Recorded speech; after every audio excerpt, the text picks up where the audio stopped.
Hi, Shelby here with Scrap with Shelby. I am doing the last installment of our year-long challenge of the 12 tags of Christmas converted over to layouts. This is the first month. So let's get started. In the last series we created our background using several different techniques. I'm going to choose the painting technique. So what we're going to do is we're going to add the stamping now and the distressing.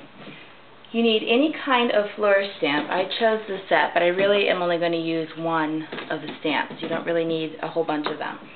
And I'm also going to use StazOn ink. I just like stamping with StazOn because it dries so quickly, and it seems to get a really clear and crisp image.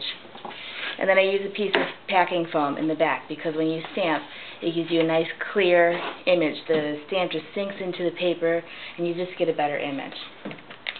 So we're going to get started. When I stamp, I put the ink pad onto the block itself. I don't do it the other way. I don't know where I learned this, but it does seem to work better. The other thing is you want to make sure that if any ink got on your block, you want to take that off, because otherwise it'll transfer and you'll get little dings in there. So what I'm going to do is I'm just going to start to go around the border using first and second generation stamping. So that first generation will be darker. The second generation means I don't re-ink in between. So I'm just going to go around. I might get some areas that I missed. And I'll flip the stamp every so often so that it doesn't look too uniform, because I don't want it to look too uniform. Alright, and I would continue that going around. But for sake of time, I'm going to go on to the next step. I'm going to cover up my ink pad so I preserve my materials here. The next thing I'm going to do is I'm going to take some of the ink in China Blue, and I'm going to start to work on the edges a little bit. Again, because it'll just give it a little bit more character. Alright, so I'm going to come on here, and you can see right away that it adds some definition along there. So I'm going to come along and I'm going to ink all of those edges. I'm working on my craft mat here because nothing sticks to it. So when I'm done here, I can just wash all this off and I don't have to worry about messing up my table. Alright, so what I'll do is I'll come all the way around here. Again, I would probably work a little bit more carefully than this, but for the sake of time, I want to get through this so you can see everything. Alright, you can see it already that it's starting to add some extra character there.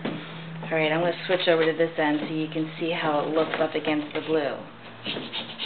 Again, I think it just kind of adds one more level of dimension to the page and a little bit of visual interest. Just gives it a richer look, a little bit more polished. Alright, you can see how that's changed. Okay, now, the last thing that you want to do to get this page ready, you'd want to go all the way around with that and finish up the entire area.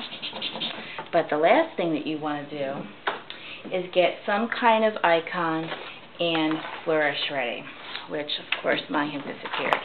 I chose, if you watch the video series about using the gel medium, in that series I created this little fleur-de-lis icon when I did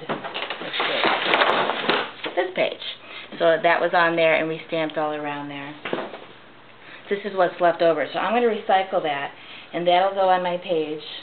And then I also said to get a little bit of a flourish. Well, instead of another flourish, I chose a little bit of a fancy word that I cut from my die cut machine, and that'll go on there.